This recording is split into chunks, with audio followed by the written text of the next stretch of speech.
له ومن يضلل فلا هادي له وأشهد أن لا إله إلا الله وحده لا شريك له وأشهد أن محمدا عبده ورسوله يا أيها الذين آمنوا اتقوا الله حق تقاته ولا تموتن إلا وأنتم مسلمون يا أيها الناس اتقوا ربكم الذي خلقكم من نفس واحدة وخلق منها زوجها وبث منهما رجالا كثيرا ونساء واتقوا الله الذي تساءلون به والأرحام إن الله كان عليكم رقيبا يا أيها الذين آمنوا اتقوا الله وقولوا قولا سديدا يصلح لكم أعمالكم ويغفر لكم ذنوبكم ومن يطع الله ورسوله فقد فاز فوزا عظيما أما بعد فإن أصدق الحديث كتاب الله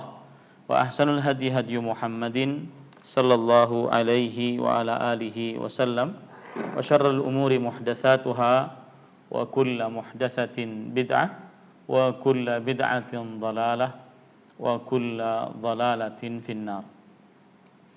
Alhamdulillah, kita bersyukur pada Allah Subhanahu wa taala pada hari ini, hari Kamis sore 25 Rabiul Akhir 1442 Hijriah, kita dimudahkan oleh Allah Subhanahu wa taala untuk duduk bersama mengkaji kembali kitab Al-Mulakhas fi Syarhi Kitab Tauhid, ringkasan penjelasan ringkas kitab Tauhid yang ditulis oleh Fadilatul Syekh Al-Allamah Dr. Shalih bin Fauzan bin Abdullah Al-Fauzan hafizahullahu ta'ala. Salawat dan salam semoga selalu Allah berikan kepada Nabi kita Muhammad sallallahu alaihi wa ala alihi wasallam, pada keluarga beliau, para sahabat, serta orang-orang yang mengikuti beliau sampai hari kiamat kelak. Dengan nama-nama Allah yang husna dan sifat-sifatnya yang ulia, kita berdoa, Allahumma inna nas'aluka ilman nafi'an wa rizqan tayyiban wa amalan mutaqabbala. Wahai Allah, sesungguhnya kami mohon kepada Engkau ilmu yang bermanfaat, rezeki yang baik, dan amal yang diterima. Allahumma amin. Ahibati hafizakumullah, akhawatil muslimah hafizukunallah, para ibu-ibu, saudari-saudari muslimah yang semoga selalu dijaga oleh Allah Subhanahu wa taala. Pada kesempatan kali ini kita membahas bab yang keempat. Penulis membawakan judul atau babu ad-du'ai ila syahadati an la ilaha illallah. Bab keempat, dakwah kepada syahadat la ilaha illallah. Perlu dicatat, maksud dari bab ini adalah penjelasan wajibnya mendakwahkan tauhid. Penjelasan wajibnya mendakwahkan tauhid. Artinya ketika kita sudah mengetahui apa hukum dari tauhid, kemudian kita juga sudah mengetahui keutamaan tauhid, kemudian kita juga sudah mempelajari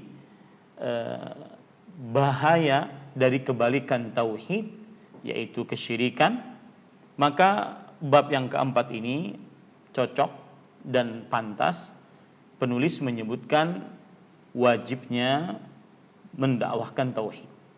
Wajibnya mendakwahkan tauhid. Jadi ketika bab 4, dakwah kepada syahadat la ilaha illallah, maka ini maksudnya adalah penulis ingin menyampaikan kepada kita di dalam bab ini penjelasan tentang wajibnya berdakwah kepada tauhid, bahwa apabila seseorang berdakwah menyampaikan sesuatu, maka yang paling utama disampaikan adalah tauhid, dan hukum menyampaikan tauhid hukumnya adalah wajib.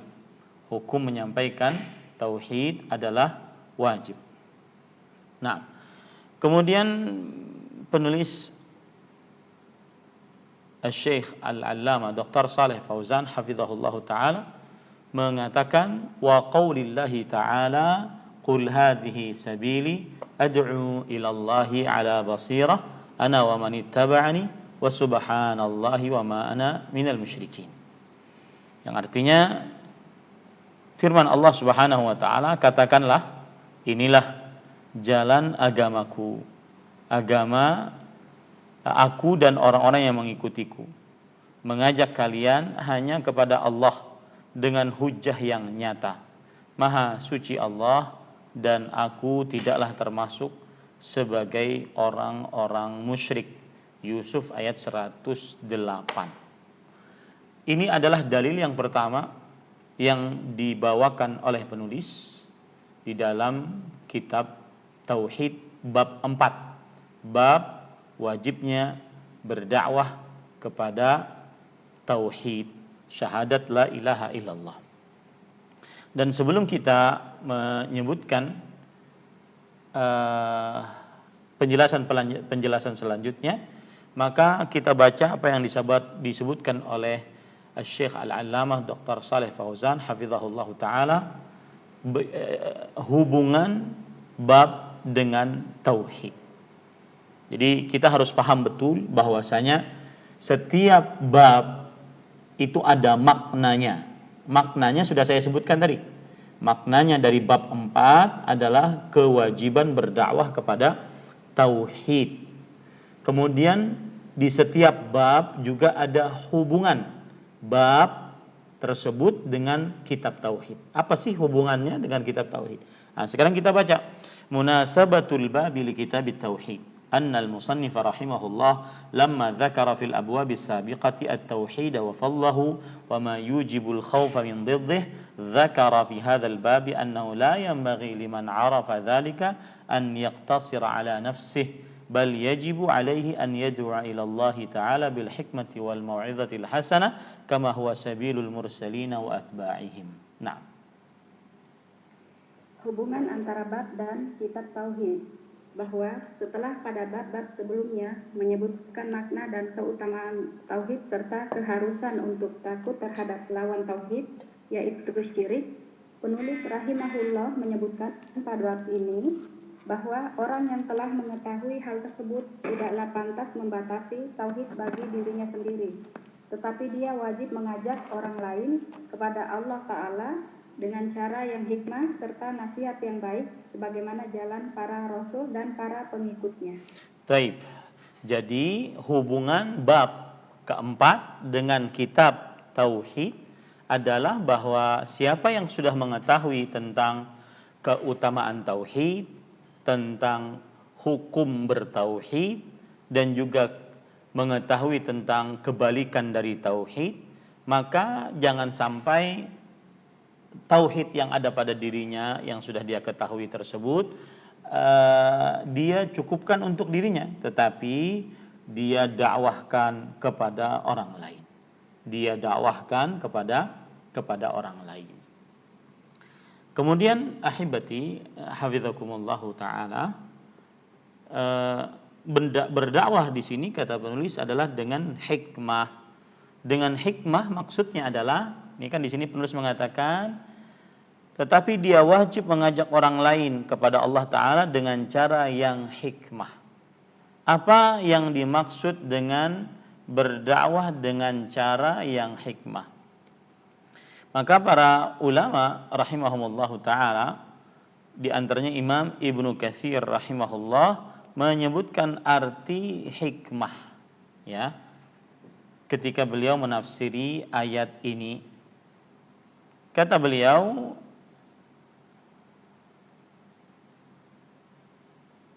bil hikmati wal mau'izatil hasanah.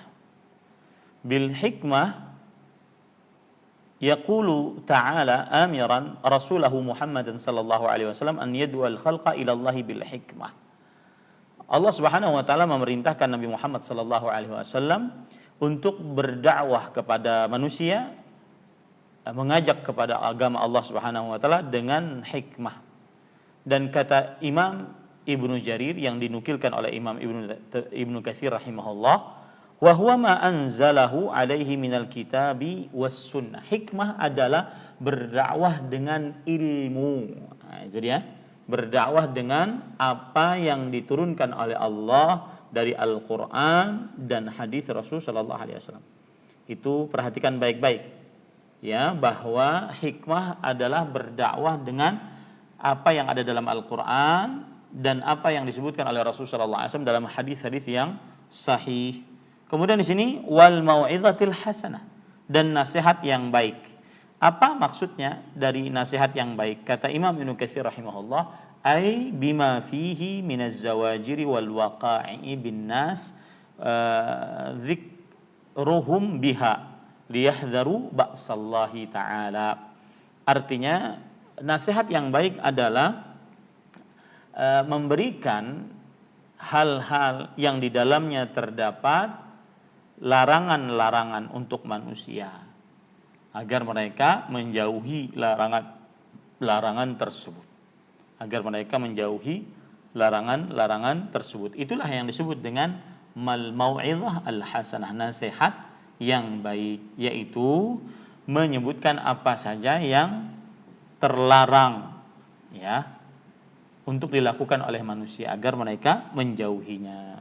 Jadi hikmah bukan hanya sekedar lembut, bukan hanya sekedar santun, tetapi hikmah disebutkan oleh maknanya oleh para ulama tafsir, di antaranya Imam Ibnu Jarir At-Tabari rahimahullah, dan dikuatkan oleh Imam Ibnu Katsir rahimahullah, bahwasanya yang dimaksud dengan hikmah di sini adalah apa saja yang Allah Subhanahu wa taala turunkan kepada Nabi Muhammad sallallahu alaihi wasallam dari Al-Qur'an ataupun hadis dari Rasul sallallahu alaihi wasallam.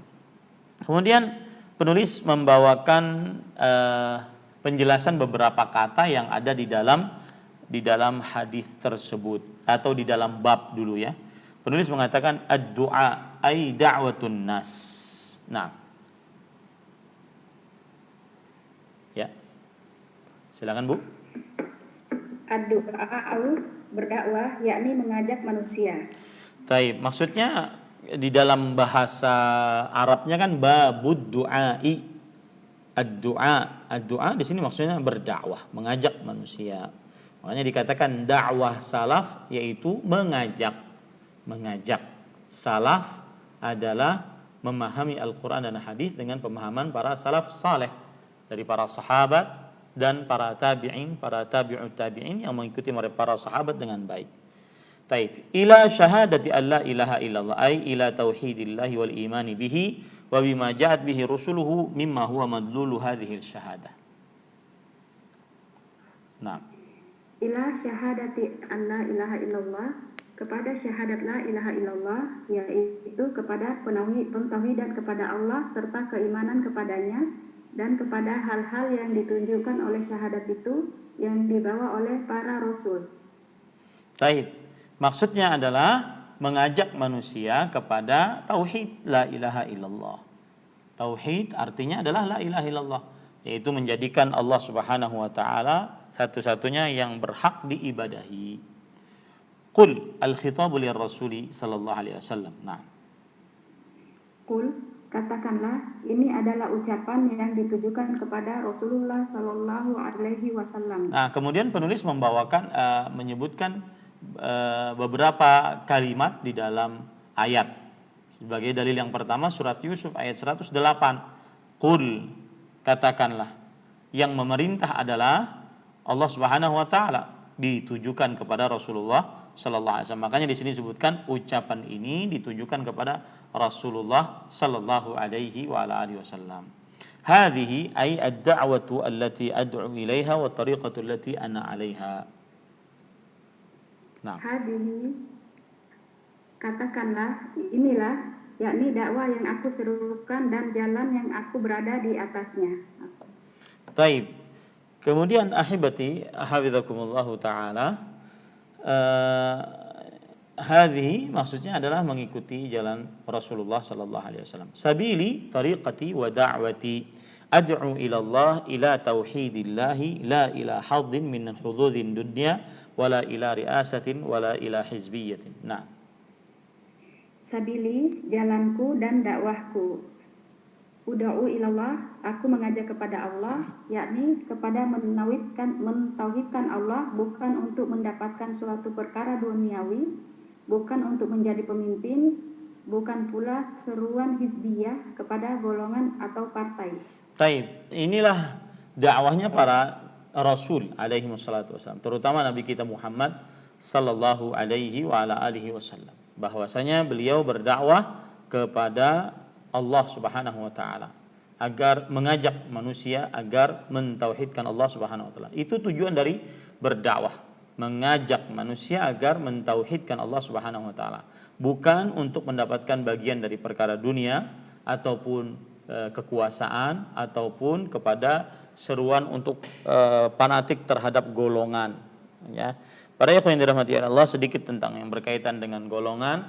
Apa yang terjadi di tengah kaum muslimin secara umum, saya tidak berbicara negara atau per negara secara khusus, tapi secara umum apa yang terjadi di tengah kaum muslimin secara umum yang dirasakan oleh kaum muslimin berupa kelemahan, kemudian berupa penindasan. Salah satu penyebabnya adalah hizbiyah, yaitu golongan-golongan yang begitu banyak akhirnya memperjuangkan golongannya lebih dibandingkan memperjuangkan agamanya.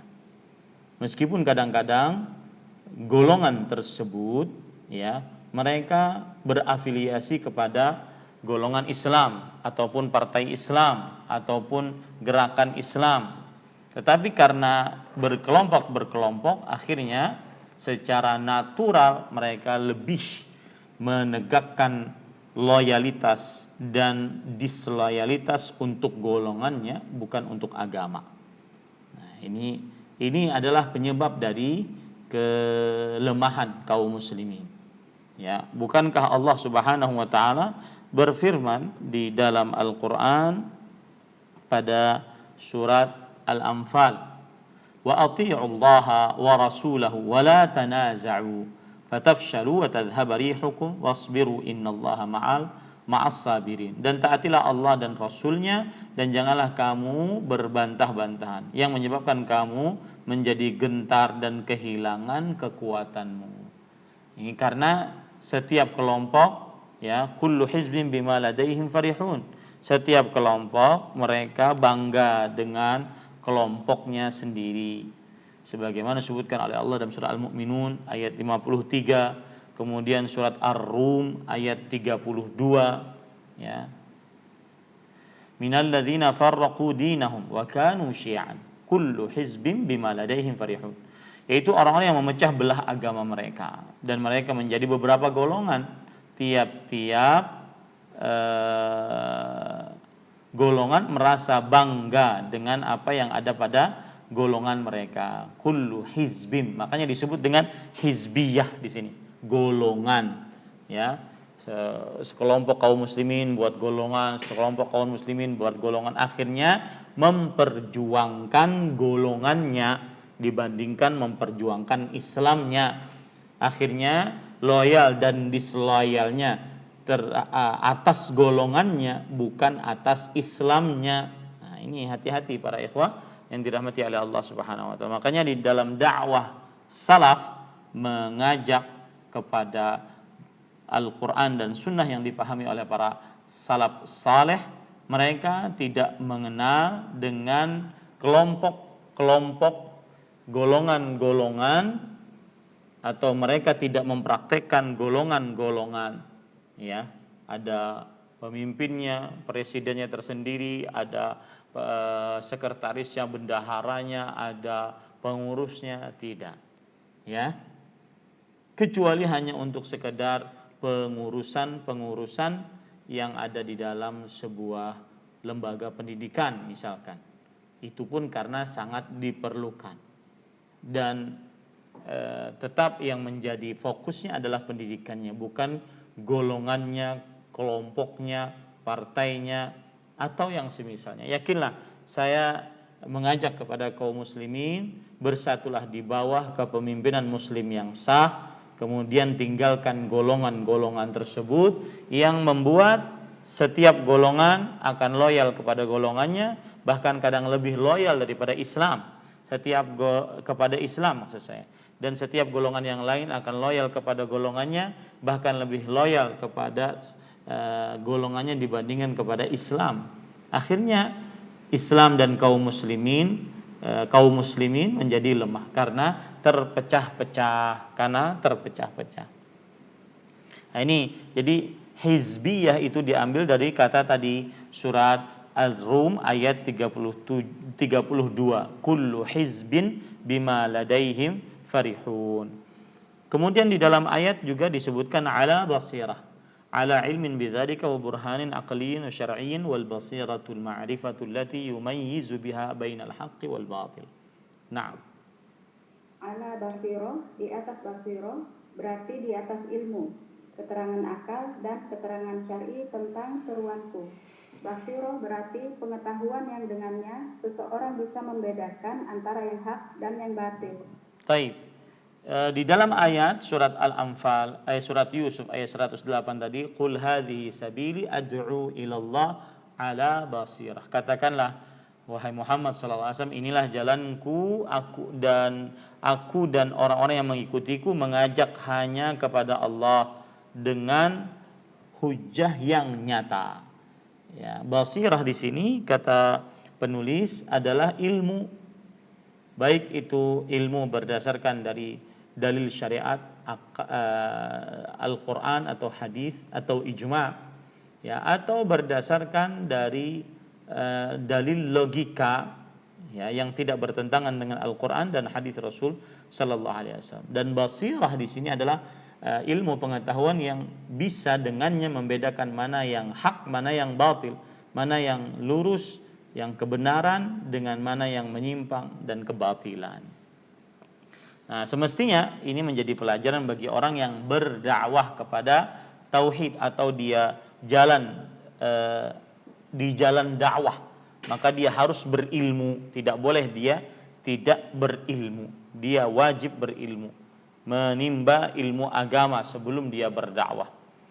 Imam Al-Bukhari rahimahullah ta'ala mengatakan babul ilmi qabla al-qawli wal amal. Bab berilmu sebelum berbuat dan berucap.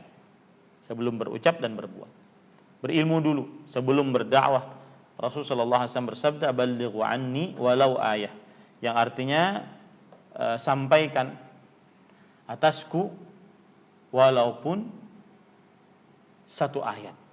Ini menunjukkan harus ada ilmu di dalam kegiatan berdakwah. Tidak boleh dia berilmu hanya dengan kisah-kisah yang tidak ada dasarnya dari Al-Quran dan hadis Rasul Sallallahu Alaihi Wasallam. Atau tidak boleh dia berilmu berdakwah tanpa dasar ilmu agama. Ini diharamkan dalam agama Islam karena yang ada nanti adalah penyimpangan dan menyimpangkan.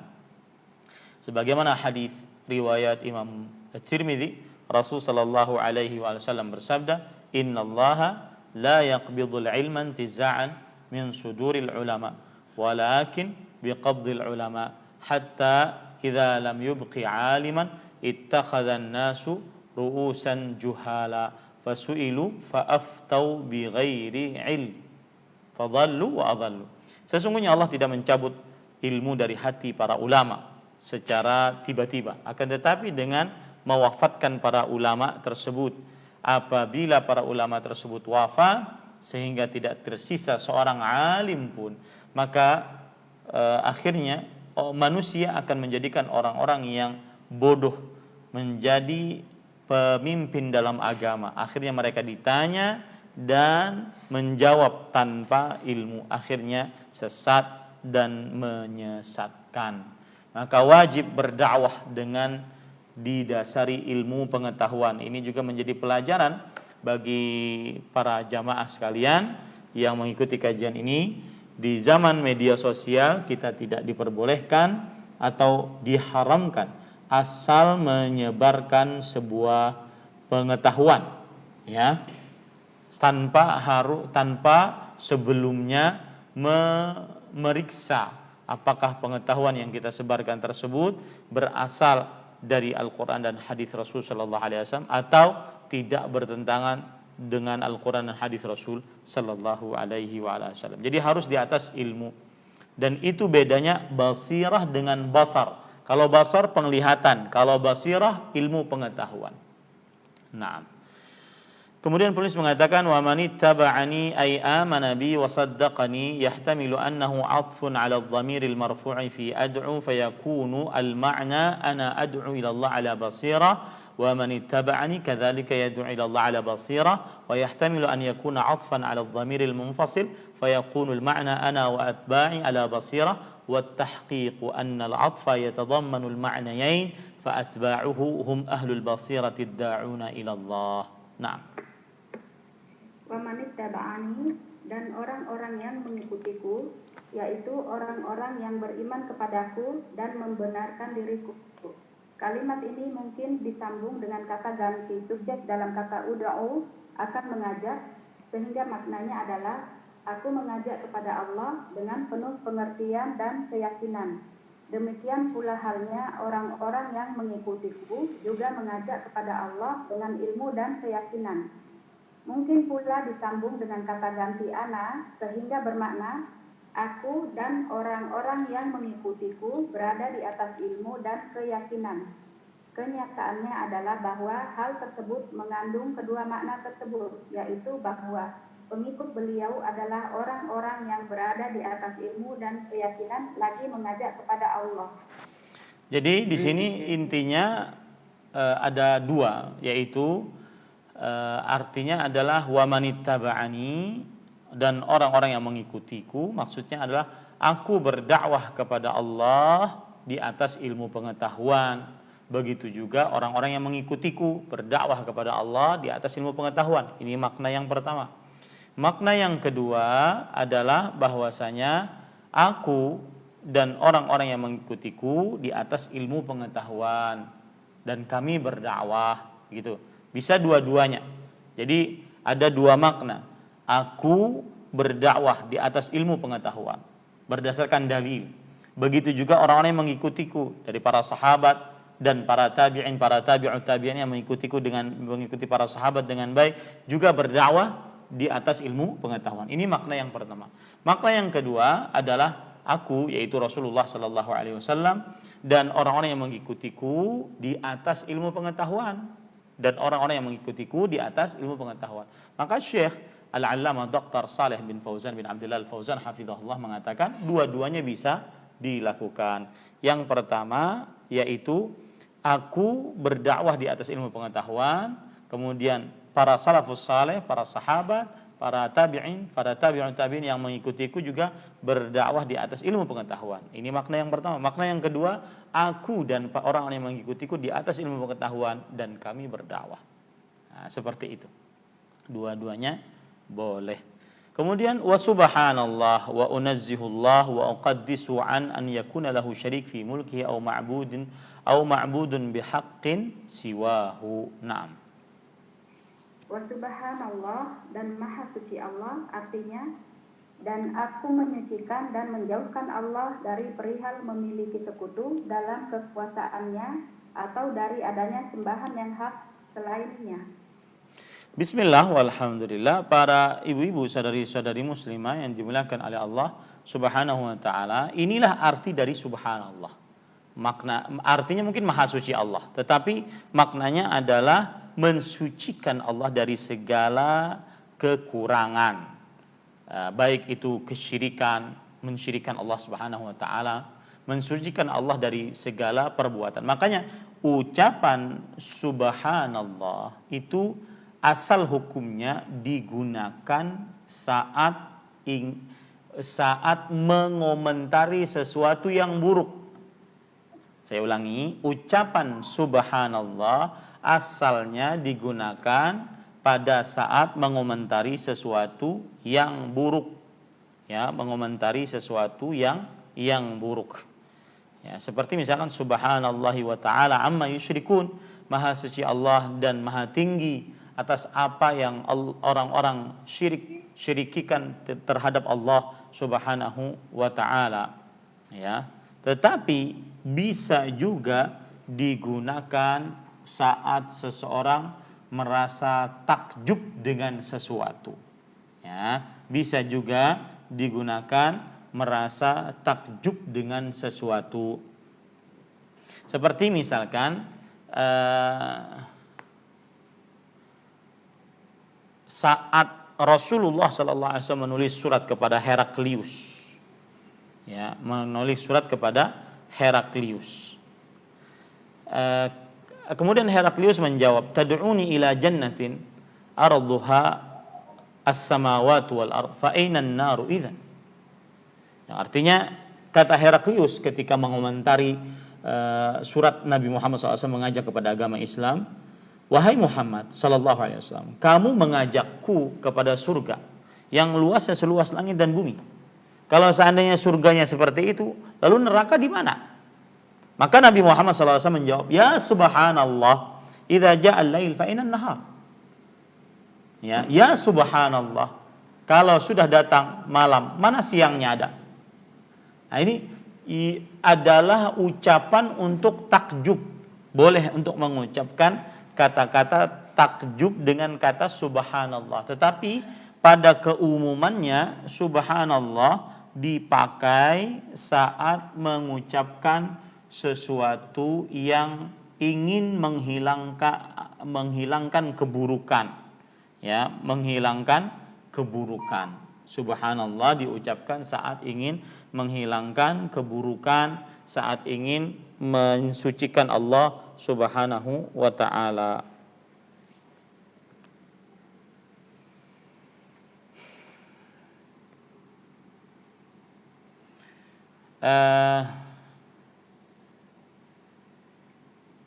Imam Ibnu Jarir At-Tabari mengatakan, haddatsana Al-Fadl ibn Hubab qala sami'tu Ibnu Aisyah yaqul al-arabu idza ankarati syai' wa a'zamathu qalat subhanallah faka'annahu tanzihullah azza wa jalla an kulli su' la yanbaghi an yusafa bighairi sifatih wa nasabatihi ala ma'na tasbihan lillah.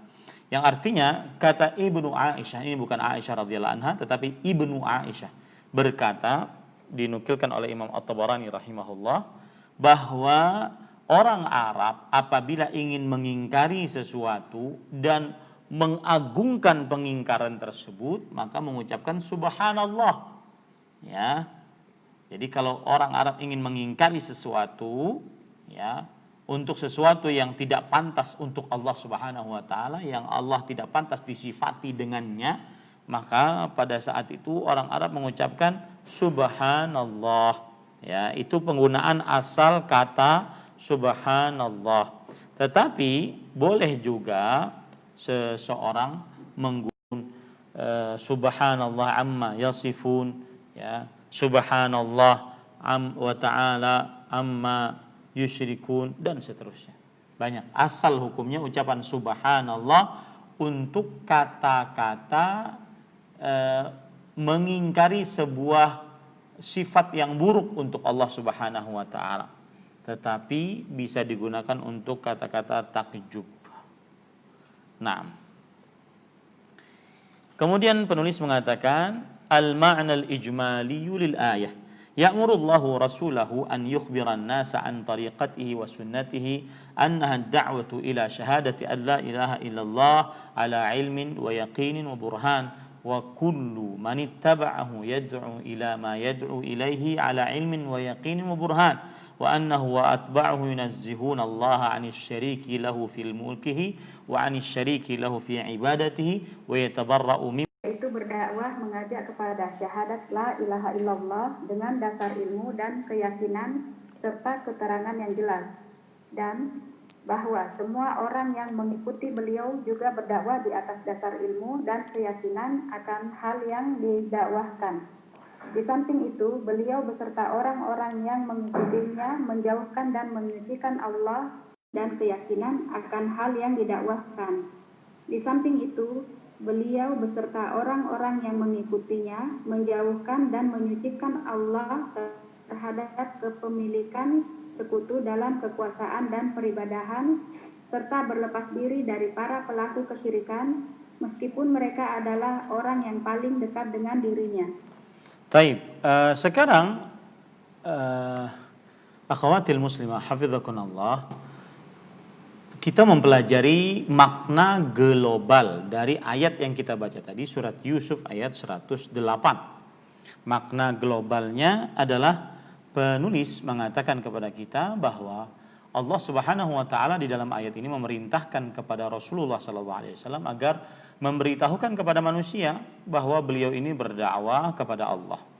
Dan dakwah beliau ini di atas ilmu pengetahuan. Ya, dakwah beliau ini di atas ilmu pengetahuan. Begitu juga orang-orang yang mengikuti Rasulullah sallallahu alaihi wasallam berdakwah kepada Allah di atas ilmu pengetahuan. Dan ilmu pengetahuan yang dimaksud di sini adalah tidak mensyirikkan Allah Subhanahu wa taala. Ya, berdakwah kepada tauhid dan tidak mensyirikkan Allah Subhanahu wa taala dan berlepas diri dari orang-orang yang melakukan kesyirikan meskipun mereka itu adalah orang-orang yang terdekat, karib kerabat. Nah, itulah makna ayat secara global. Ya, kemudian penulis mengatakan munasabatul ayati lil bab annallaha dzakara fiha tariqatar rasuli wa atba'ihi hiya ad-da'watu ila Allah ila syahadati an la ilaha illallah ala ilmin bima yad'una ilaih. Fafiha wujubud da'wati ila syahadati an la ilaha illallah alladhi huwa mawdu'ul bab. Naam. Hubungan antara ayat dan bab.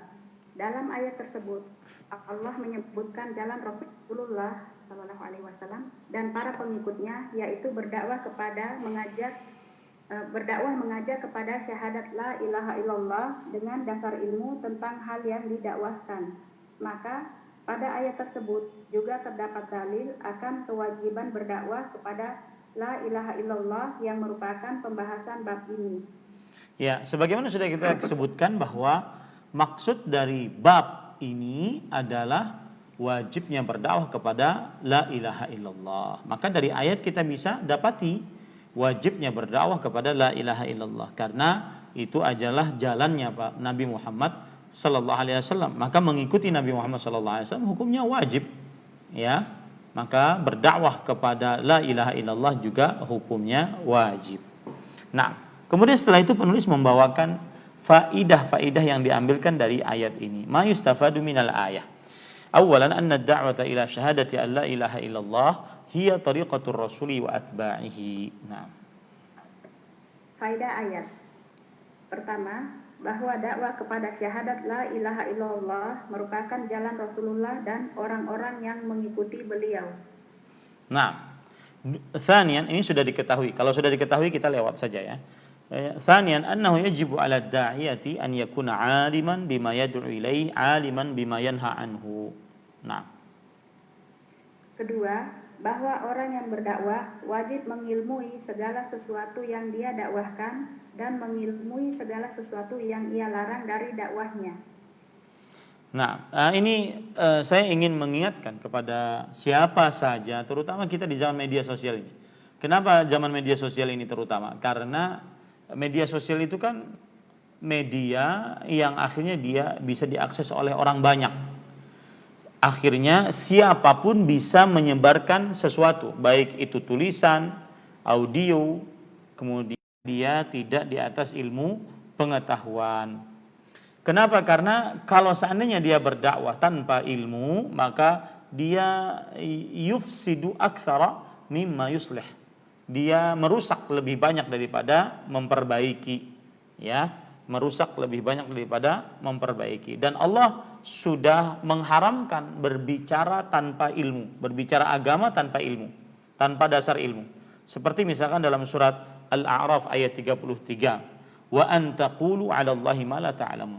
Lengkap ayatnya, qul innama harrama rabbiyal fahisha ma dhahara minha wa ma batan wal itsma wal baghya bighairil haqqi wa an tusyriku billahi ma lam yunazzil bihi sultana wa an taqulu 'ala Allahi ma la ta'lamun. Katakanlah wahai Muhammad SAW, sesungguhnya Tuhanku telah mengharamkan perbuatan-perbuatan keji yang nampak darinya ataupun yang tersembunyi, dosa, melampaui batas tanpa kebenaran, dan mensyirikkan Allah Subhanahu wa taala dengan sesuatu yang tidak ada kekuasaan di dalamnya, dan mengucapkan atas atau tentang Allah sesuatu yang dia tidak ketahui.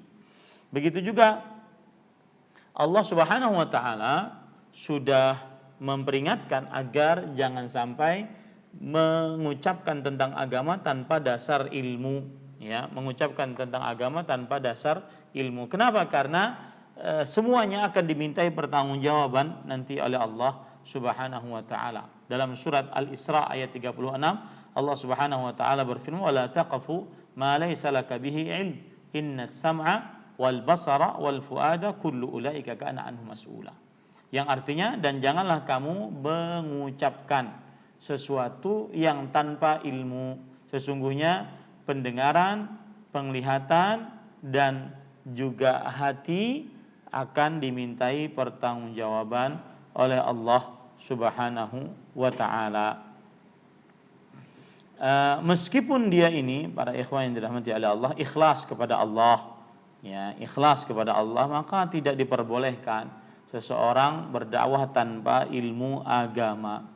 Yang jelas dari Tuhanku, ya, maka hati-hati para ikhwah yang dirahmati oleh Allah Subhanahu wa taala berdakwah tanpa ilmu, ya. Yang ada adalah merusak lebih banyak daripada memperbaiki. Nah, ini poin kedua sangat penting terutama di zaman sekarang. Kalau memang tidak punya ilmu, ya sudah diam saja. Ya, yang tidak punya ilmu berdiam saja, tidak usah berdakwah. Tetapi dia mengamalkan apa yang yang merupakan syariat Islam. Thalithan at-tanbihu 'ala al-ikhlas fi ad-da'wah bi an la yakuna lid-da'iyati maqsad siwa wajhillah la yaqsudu bidzalika tahsila malin aw riasatin aw madhin minan nas aw da'watin ila hizbin aw madhhab. Nah. Ketiga, peringatan agar ikhlas dalam berdakwah. Jangan sampai seorang yang berdakwah memiliki tujuan selain wajah Allah.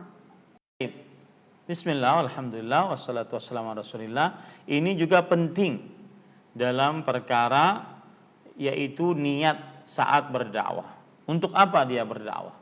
Apakah ingin dapat pahala dari Allah Subhanahu wa taala atau ingin dapat popularitas, kepemimpinan, pujian manusia, ataupun kepada siapa dia berdakwah kepada saat dia berdakwah? Apakah dia mendakwahkan di pesantren saya?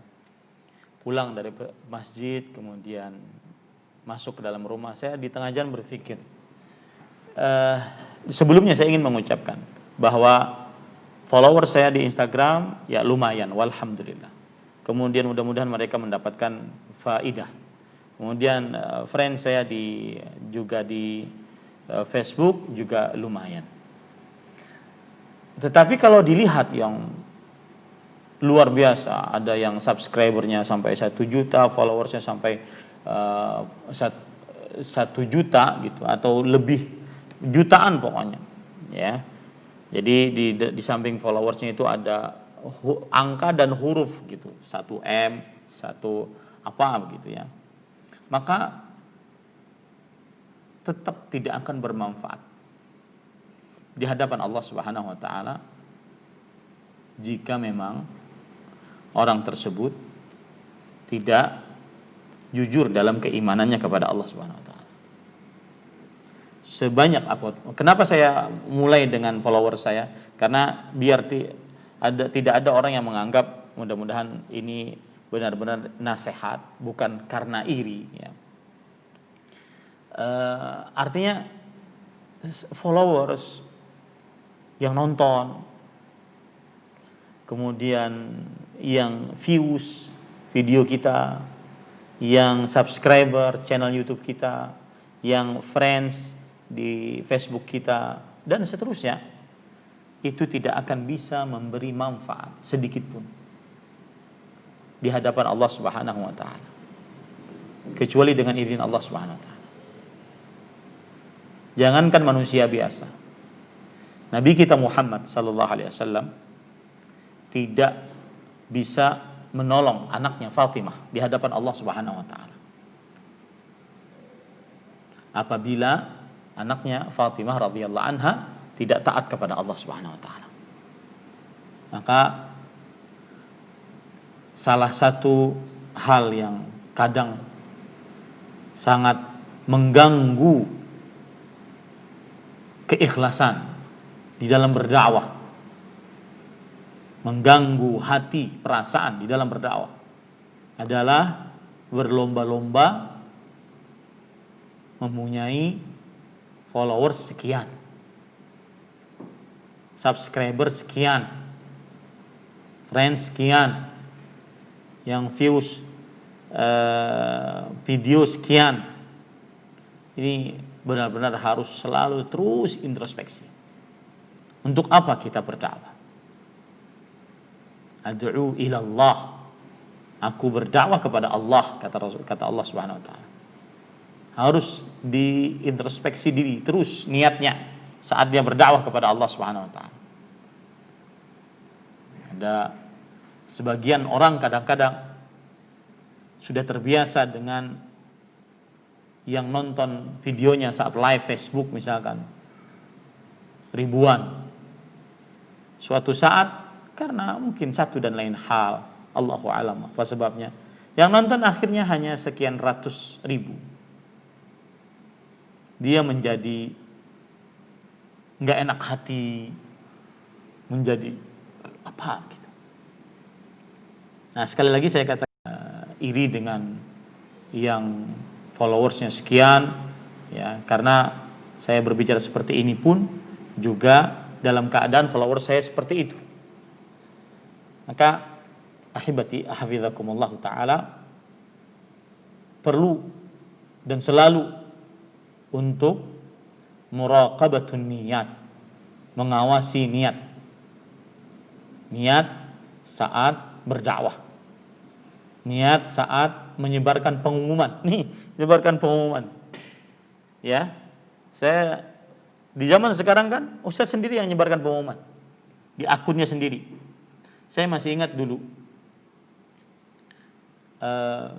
para syekh di Arab Saudi, mereka punya akun di Twitter misalkan.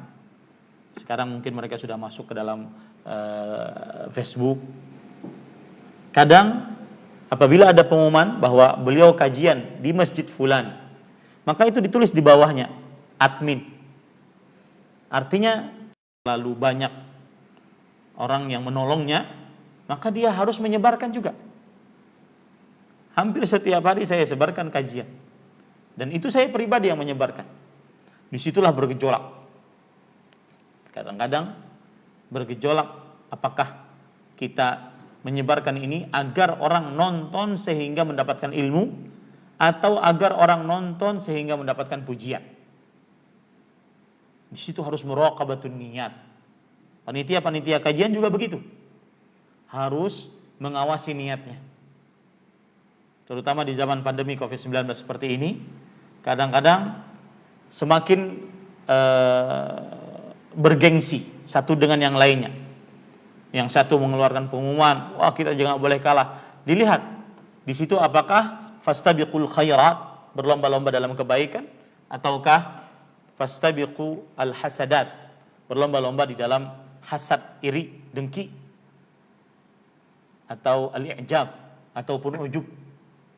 Nah, ini hati-hati para ikhwah, karena seseorang wajib berdakwah ikhlas hanya karena Allah Subhanahu wa taala, bukan kepada ingin mendapatkan harta, popularitas di zaman sekarang, ya, popularitas. Maka saya pernah menasihati sebuah pesantren.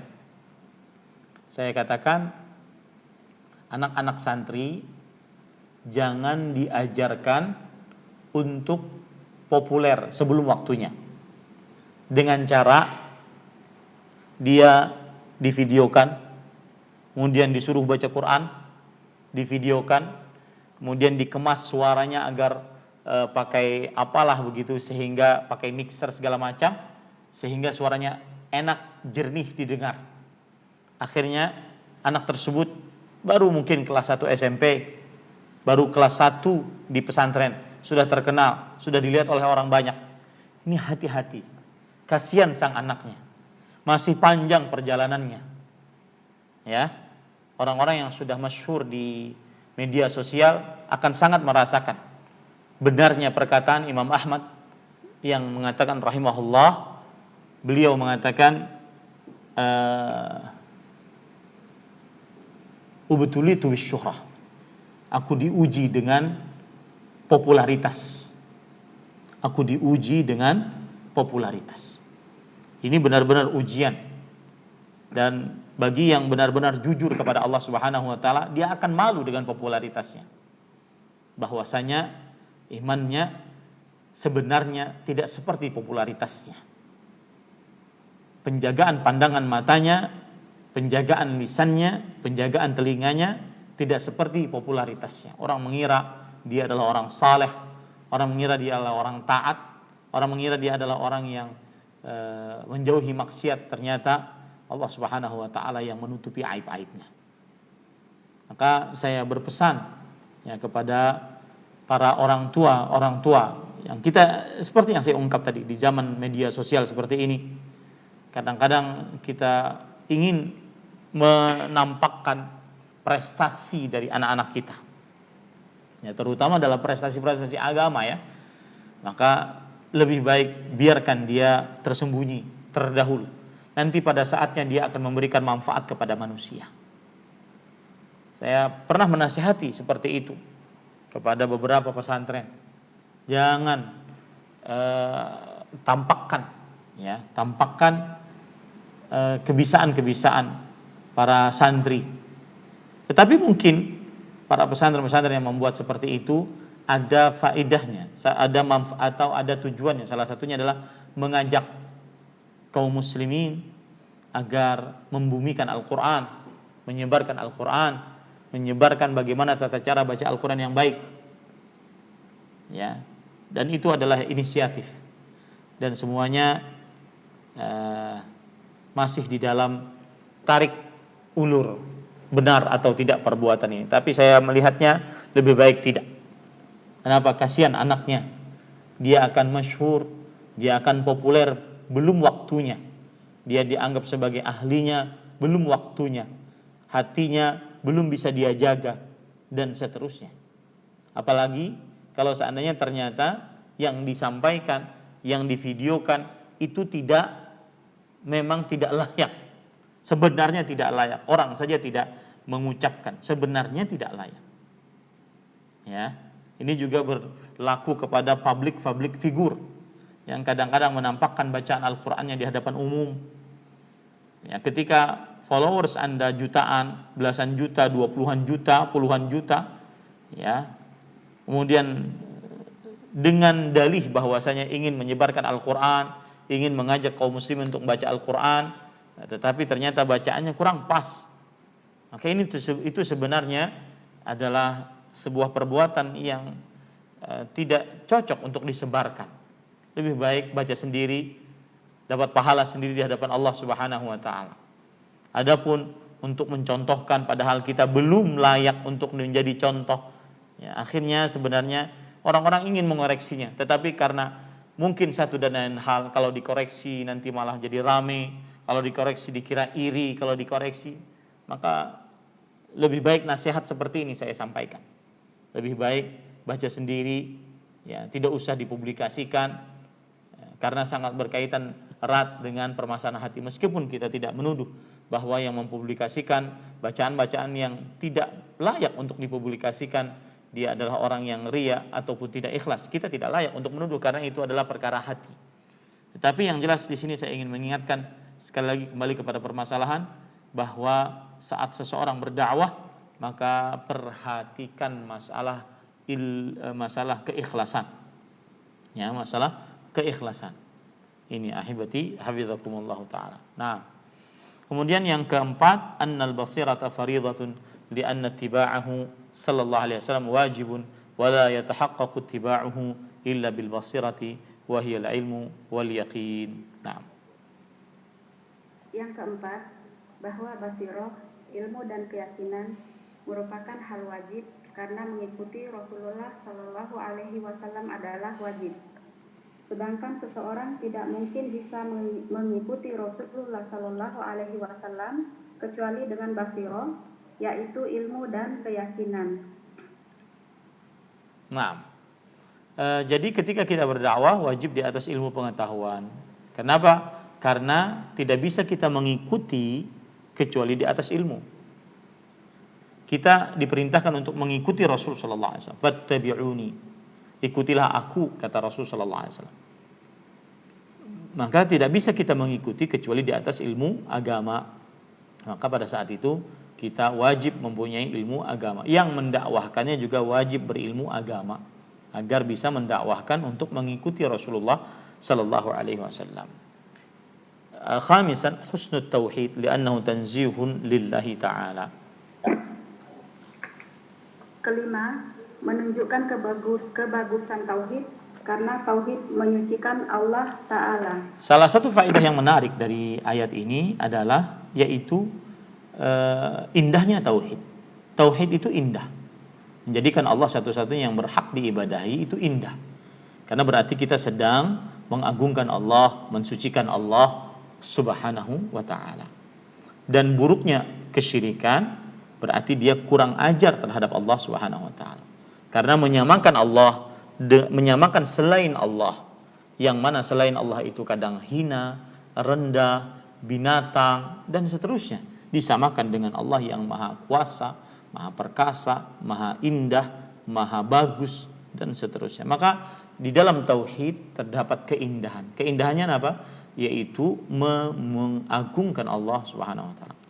Sadisan, qubhu syirk li'annahu masabbatun lillahi ta'ala. Nah.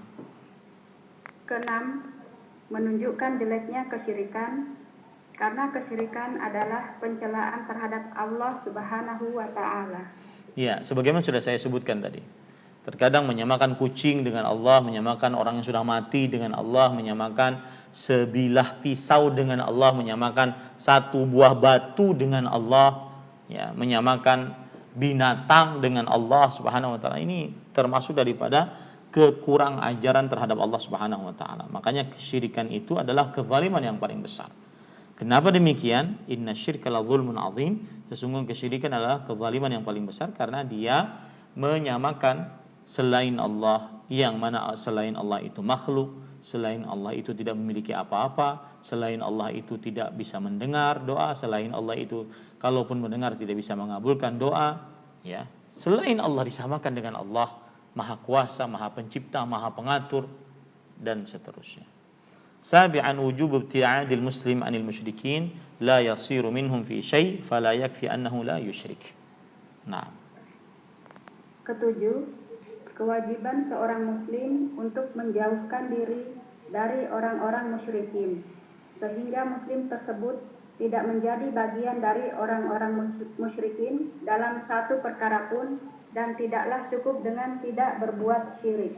Nah, ini penting ini.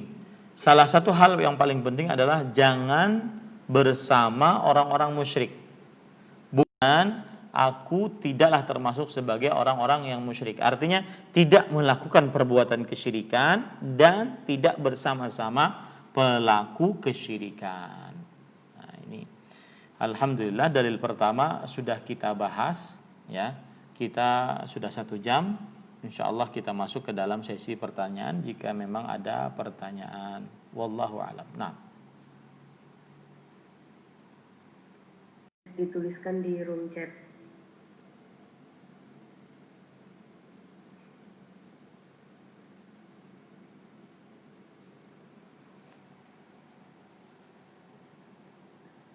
Mungkin saya bertanya dulu, Ustaz. Silakan. Maksudnya berdakwah dengan harus mengilmui.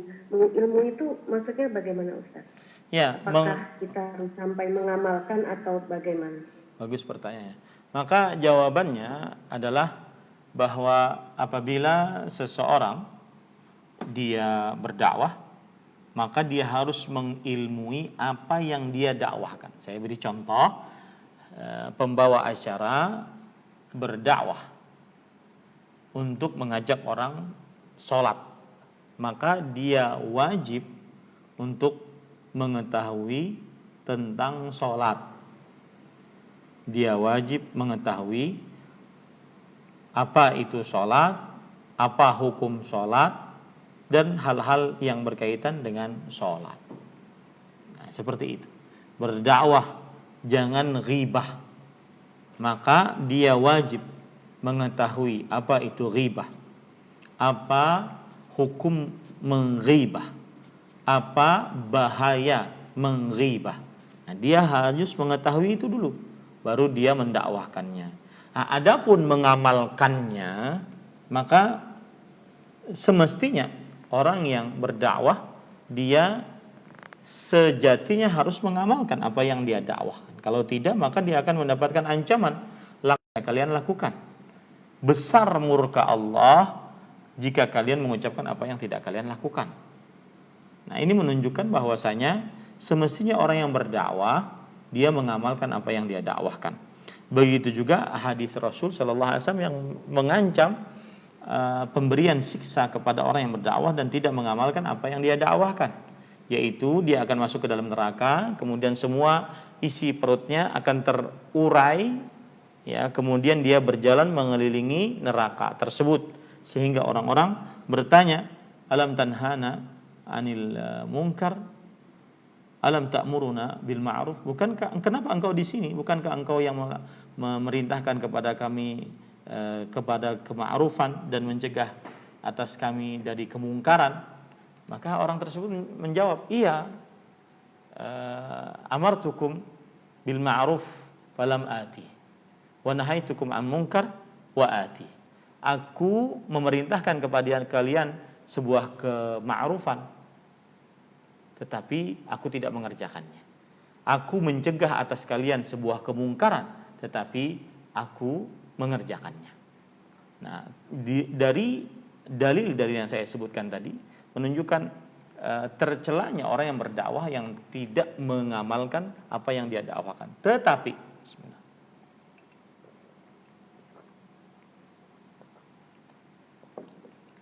Tetapi bukan berarti apabila ada orang berdakwah kemudian dia masih melakukan kemaksiatan akhirnya dia tidak berdakwah. Nah, tidak ada seperti itu kamusnya. Berdakwahlah dengan ilmu pengetahuan. Ya. Adapun dianya sendiri maka itu dia berusaha memperbaiki keadaan dirinya. Jangan sampai dia menjadi malaikat dulu baru dia mau berdakwah. Nah, ini tidak benar. Ini tidak benar. Tetapi dia berusaha mengamalkan ilmu yang dia dapatkan, lalu dia berusaha mendakwahkannya.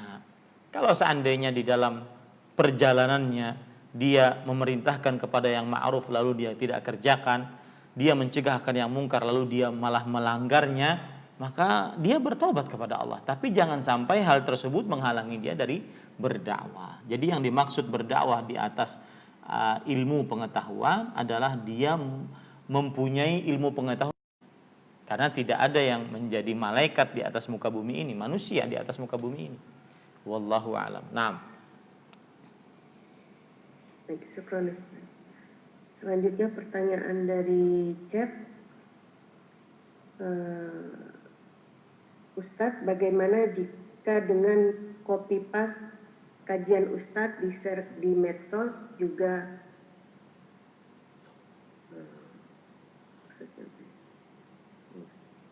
Ya. Maksudnya copy paste aja gitu mungkin Ustadz. Iya, iya, bisa dipahami dan maksudnya. Dia belum masih awam gitu. Iya. Maka jawabannya adalah dia harus cross check menyebarkan sesuatu. Itu salah satu yang wajib dilakukan di zaman media sosial ini. Dia harus meneliti. Kalau seandainya dia ragu-ragu atas apa yang akan dia sebarkan, maka pada saat itu dia bertanya kepada orang yang berilmu. Fas'alu ahla dzikri in kuntum la ta'lamun. Berilmulah, bertanyalah kepada yang berilmu jika kalian tidak mengetahuinya. Maka dia harus bertanya kepada orang yang berilmu atas apa yang akan dia sebarkan. Meskipun itu copy paste, boleh saja copy paste. Ya, semua dari kita ini kan mengcopy kemudian mempaste apa yang disampaikan oleh Allah dalam Al-Qur'an, oleh Rasulullah sallallahu alaihi wasallam. Cuma bedanya orang yang sudah belajar ilmu agama, dia paham betul apa yang dia kopikan dan dia pastekan kepada orang lain, ya. Wallahu a'lam. Nah.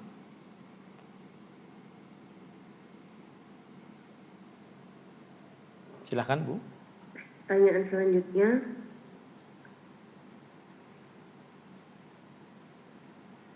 Assalamualaikum Ustadz, saya mau menanyakan tentang Lata dan Uzza. Apakah mereka orang soleh? Apakah adanya berhala di zaman itu disebabkan oleh hulu terhadap orang soleh? Iya. Ahibati, hafizakumullahu ta'ala. Yang orang saleh adalah yang disebutkan oleh Allah Subhanahu wa taala dalam surat Nuh. Wa qalu la tadharunna waddan wala suwa'an wala yaghutha wa ya'uqa wa nasra. Wad, suwa, ya'uq, yaghuth, nasr.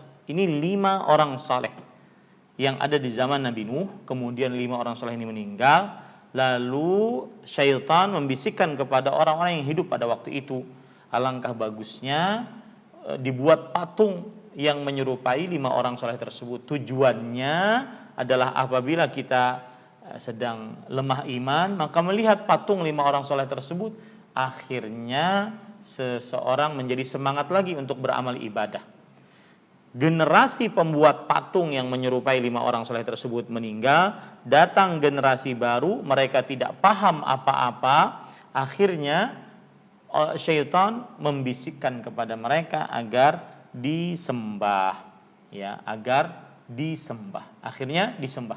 Nah, itulah patung-patung dari orang saleh. Adapun Uzza, para ikhwan yang dirahmati oleh Allah, orang-orang Arab memiliki berhala-berhala yang disembah selain Allah Subhanahu wa taala. Dan yang paling masyhur adalah Lata, Uzza dan Manat. Sebagaimana disebutkan oleh Allah dalam surat An-Najm ayat 19 ayat 19 sampai 20. Dan Imam Ibnu Jarir At-Tabari rahimahullahu taala mengatakan Al-Uzza, terjadi khilaf di antara para ulama tafsir. Dan ada yang mengatakan Al-Uzza kanat syajaratun ya'budunaha. Al-Uzza adalah pepohonan yang disembah selain Allah Subhanahu wa taala. Ada lagi yang mengatakan Al-Uzza hajarun abyad. Al-Uzza hajarun abyad yu'bad. Artinya dia adalah batu yang berwarna putih disembah. Dan ini perkataan dari Sa'id bin Jubair rahimahullah. Ada lagi yang mengatakan Al-Uzza kana baitan bit-Taif ta'budu Thaqif. Artinya dia adalah sebuah rerumahan yang ada di kota Taif, kaum Thaqif menyembahnya. Ini adalah perkataan Abdullah bin Zaid rahimahullahu taala. Ada lagi yang mengatakan bahwa Al-Uzza adalah kanat bi batni nakhlah, yang artinya Uzza adalah dia sebuah tempat di dalam pohon kurma, sebuah tempat di dalam pohon kurma. Nah, itu beberapa pendapat para ikhwan yang dirahmati oleh Allah Subhanahu wa taala.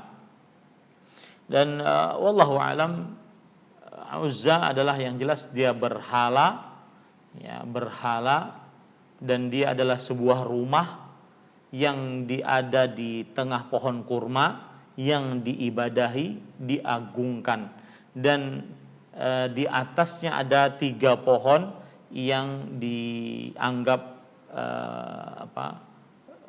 suci oleh pengagungnya pada waktu itu, ya, pada waktu itu. Sedangkan Al-Lata adalah diambil dari kata-kata rajulun yalutus sawiq fi ayyamil hajj. Seorang lelaki saleh yang dia biasa memakani orang-orang di musim haji. Kemudian laki ini meninggal, akhirnya dia dijadikan patung dan disembah. Nah, ini bedanya antara Lata dan Uzza. Wallahu a'lam. Naam.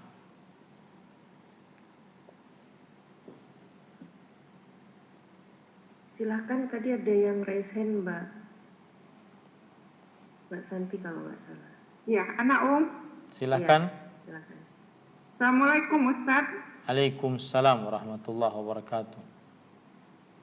Mohon nasihatnya Ustadz.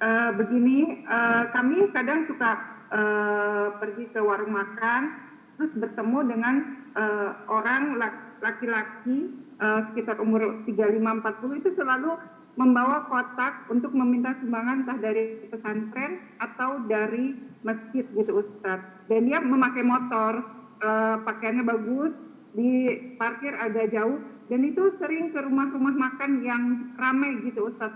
Teman-teman saya bilang nggak usah dikasih karena kayaknya sepertinya bohong gitu, hanya untuk dia pribadi gitu. Gimana Ustaz nasihatnya buat kami ini? Mau kasih atau tidak Ustaz? Baik. Ustaz. Bismillah, walhamdulillah, wassalatu wassalamu ala rasulillah wa ala alihi wa sahbihi wa man wala. Inti pertanyaannya adalah saya sering mengingatkan kepada, ini kebetulan nih jamaah pengajian ya. Jadi salah satu adab di dalam bertanya adalah yaitu bertanyalah dan tidak perlu bercerita. Jadi inti permasalahannya apa? Itu yang ditanyakan. Maka mungkin kalau saya boleh ringkas pertanyaannya, apa hukum bersedekah kepada seorang yang kita sangka berbohong? Selesai pertanyaan, ya kan? Dan itu lebih umum. Apa hukum bersedekah seorang yang kita sangka tidak pantas untuk menerima sedekah? Nah, itu salah satu adab di dalam bertanya ya. Maka jawabannya ahibati hafizakumullahu taala,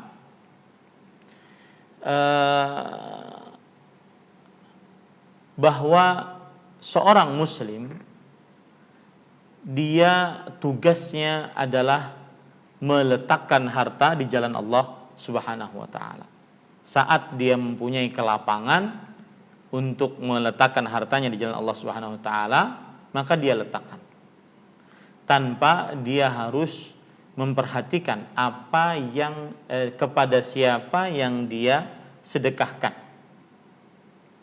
Ya, kecuali kalau seandainya di sana ada skala prioritas.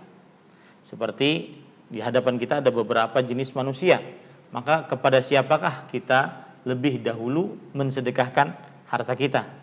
Nah, adapun apabila di hadapan kita hanya ada satu jenis manusia, maka tugas kita jika mempunyai kelebihan, letakkanlah di jalan Allah Subhanahu wa taala. Apabila orang tersebut akhirnya dia memang benar sesuai dengan keadaan yang dia sebutkan untuk pesantren, untuk masjid atau yang semisalnya, maka pada saat itu alhamdulillah berarti sampai sedekah kita untuk masjid. Kalau seandainya orang tersebut ternyata berdusta, maka kita tetap mendapatkan pahalanya, sedangkan orang tersebut mendapatkan dosanya atas dustanya.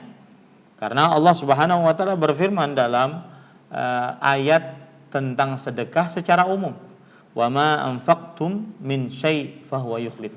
Apa saja yang kalian sedekahkan, maka Allah akan menggantinya.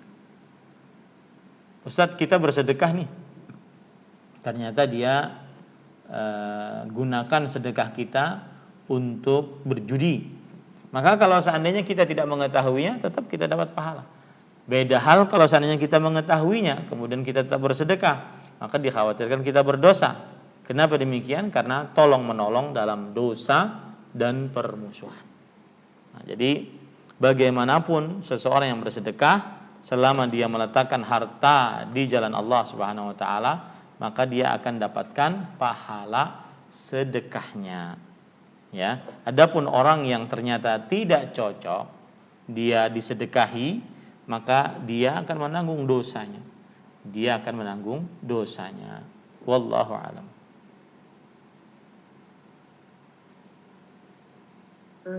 Pertanyaan selanjutnya, bagaimana menjaga keikhlasan hati ketika hati ini mulai merasa ujub?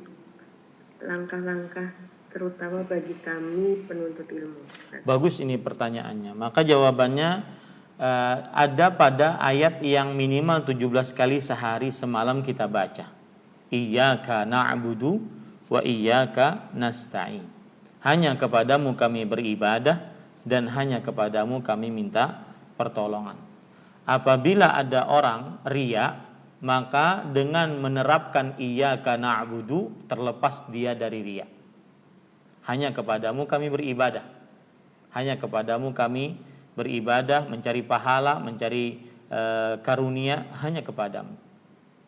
Wa iyyaka nasta'in, hanya kepadamu kami minta tolong. Maka orang akan terlepas dari sikap ujub, ya, sikap ujub jika dia menerapkan hanya kepadamu kami minta tolong. Perhatikan baik-baik ya. Bedanya riya dengan ujub apa? Riya itu beramal mensyirikan Allah dengan makhluk. Mensyirikan makhluk dengan Allah maksud saya. Mensyirikan makhluk dengan Allah. Karena dia ingin juga dapat hadiah dari makhluk, di samping juga dapat pahala dari Allah. Berarti dia mensyirikan Allah dengan makhluk, itu riya. Sedangkan ujub ini lebih parah daripada riya, mensyirikan Allah dengan diri sendiri. Mensyirikan Allah dengan diri sendiri itu ujub. Ya. Artinya orang yang bertauhid ketika dia beramal, dia menyandarkan semua amalnya ini karena karunia Allah Subhanahu wa taala. Adapun orang yang ujub ketika dia beramal, dia mengira bahwasanya amalnya ini murni adalah kekuatan dirinya, kepintarannya.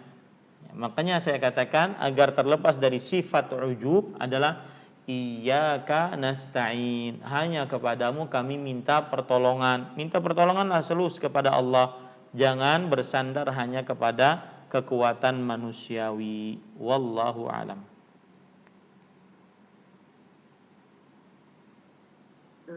Baik, selanjutnya Ustaz, apa sikap kita melihat keadaan yang penuh dengan fitnah dan mendakwahkan keluarga agar tidak menggibahi pemerintah? Ulang pertanyaannya. Sikap kita melihat keadaan yang penuh dengan fitnah dan mendakwahkan keluarga agar tidak menggibahi pemerintah. Baik, sikap kita dalam keadaan yang penuh dengan fitnah. Apa dulu yang dimaksud dengan fitnah? Ini harus didudukkan dulu. Karena beda antara fitnah di dalam bahasa Indonesia dengan kata fitnah di dalam bahasa Al-Quran. Saya buka Kamus Besar Bahasa Indonesia. Fitnah adalah perkataan bohong atau tanpa berdasar kebenaran yang disebarkan dengan maksud menjelekkan orang. Ada juga fitnah adalah perbuatan yang menimbulkan kekacauan. Mungkin yang dimaksud ini. Ya, apa sikap kita dalam keadaan perbuatan-perbuatan yang banyak menimbulkan kekacauan, kesimpangsiuran, ketidakpastian. Maka sikapnya yaitu berdasarkan hadis Rasul sallallahu alaihi wasallam, dan saya kira ini yang sering banyak dilakukan oleh para ustadz bermanhaj salaf di zaman sekarang. Hanya sedikit yang berkomentar, yaitu Rasul sallallahu alaihi wasallam ketika ditanya, "Ya Rasulullah, man najah?" Wahai Rasulullah, pada apa keselamatan? Maka Nabi Muhammad sallallahu alaihi wasallam menjawab, "Man samata najah." Siapa yang diam maka dia akan selamat. Dan ada lagi dalam riwayat yang lain, yaitu amsik alaika lisanak, jaga lisanmu. Dan termasuk lisan di zaman sekarang adalah pena, jari jemari, status, komentar dan semisalnya. Amsik alaika lisanak wal yasa'ka baituk, dan hendaknya engkau sibuk di rumahmu, ya. Dan wabki ala khati'atik, dan tangisilah dosa-dosamu. Di saat keadaan fitnah, perbuatan yang menimbulkan kekacauan, banyak pembunuhan, banyak kesimpangsiuran, ketidakpastian, maka diamlah. Dan saya ingin memberikan motivasi agar bisa kita lebih banyak diam, bahwa di zaman para salaf saleh banyak terjadi kekacauan juga. Di antaranya di zaman Al-Hajjaj bin Yusuf Al-Thaqafi, kemudian yang seorang pemimpin yang suka meneteskan darah kaum muslimin. Maka ada beberapa ulama yang mereka berdiam. tidak ikut di dalam kancah kekacauan ini. Dan ternyata mereka lebih ditakdirkan oleh Allah mempunyai kedudukan yang mulia di dunia, di tengah kaum muslimin, dibandingkan ulama-ulama yang ikut di dalam kancah kekacauan tersebut. Akhirnya mereka mau tidak mau harus terciprat sana sini dengan kekacauan tersebut. Maka lebih baik diam, apalagi perkara-perkara yang belum pasti mana yang benar, mana yang salah, maka lebih baik diam. Apalagi kalau kita perhatikan komentar kita tidak juga bisa merubah keadaan. Komentar kita tidak juga bisa menenangkan keadaan. Maka lebih baik diam. Man somata naja. Siapa yang diam maka dia akan selamat. Ada hadis Rasul sallallahu alaihi wasallam sahih, al-ibadatu fil harji kahijratin ilayya. Beribadah saat dalam keadaan banyak pembunuhan itu seperti berhijrah kepadaku. Berhijrah menghapuskan dosa. Ya, makanya ini penyebab para ustadz pendakwah salaf mereka sangat-sangat irit di dalam berkomentar, terutama saat sudah terjadi kekacauan, penetesan darah terhadap kaum muslimin dan seterusnya. Dan kita berdoa kepada Allah Subhanahu wa taala agar negeri kita tetap menjadi negeri yang aman, sentosa, dirahmati oleh Allah Subhanahu wa taala. Dan adapun kita mendakwahkan kepada keluarga agar tetap taat kepada pemerintah yang berwenang saat ini, maka itu adalah agama. Itu adalah akidah seorang muslim. Kita wajib taat di dalam kebaikan dan diharamkan untuk memberontak kecuali saat melihat kekufuran yang nyata dan berdasarkan dalil yang jelas. Maka pada saat itu baru boleh memberontak. Adapun mereka muslim, ya, maka tidak diperbolehkan, diharamkan untuk memberontak, ya. Dan tidak pernah ada sesuatu, lihat ini, saya sudah masuk ke dalam kekacauan nih gara-gara pertanyaan ini. Tidak pernah ada suatu pemberontakan mendatangkan kehidupan yang lebih baik daripada sebelumnya, ya. Dan harus diperhatikan baik-baik, keamanan disebutkan oleh Allah sebagai nikmat sebelum rezeki. Keamanan disebutkan oleh Allah sebagai nikmat sebelum makanan dan minuman. Nabi Ibrahim alaihissalam, beliau berdoa memohon kepada Allah keamanan sebelum meminta rezeki, makanan dan minuman. Nah, selebihnya sudah tidak ada komentar tentang hal